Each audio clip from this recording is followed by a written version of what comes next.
আজকে আপনাদের আমরা এই এলোমেলো খড়টা কেটে দেখাবো। কিছু দর্শক বলে যে এলোমেলো খড়টা কাটা যাবে কিনা। আজ দেখতে পাচ্ছেন যে আমরা অসংখ্য এলোমেলো কিছু খড় রাখেছি, কারণ আমাদের অঞ্চলে এলোমেলো খড়টা কম। কিছু এলোমেলো খড়টা কি বলি কাটতে জানো তো?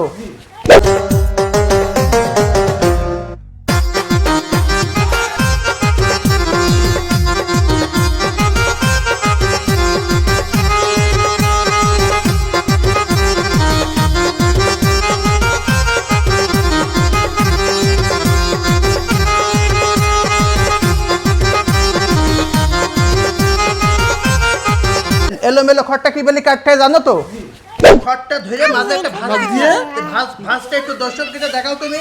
খড়টা ধর হানফান করবা না, খড়টা ধরে এই বলি মাঝে একটা ভাঁজ দিয়ে দেবে এলোমেলোটা। আর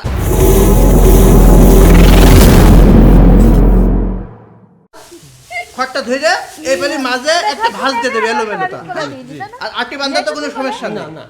ঠিক আছে দর্শক, বুঝতে পেরেছেন? অর্থাৎ খড়টা এলোমেলো থাকলে পোয়ালের থেকে বাইশের থেকে ধরে আবার আরেকটু দেখা যায় আমার দর্শকের ক্লিয়ার করে। খড়টা কি এই পেলে ধরে জাস্ট এখানে ঢুকাই দেবে, তাই তো? আপনি যদি একটু এই সাইডটা ইনশটের মাধ্যমে দেখাতেন যে ধরে নে জাস্ট এখানে ছেড়ে দিলেই হয়ে যাবে, তাই তো?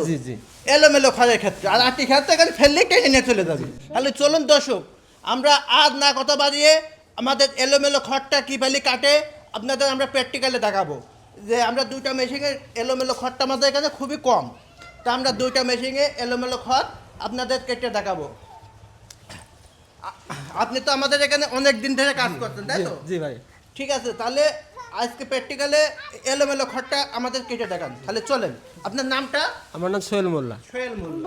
আচ্ছা ঠিক আছে দর্শক, সে একটা ভালো ছেলে, অনেক দিন ধরে আমার কোম্পানিতে আছে। তাহলে চলুন তার দিয়ে আমরা ঘাস কেটে দেখাবো।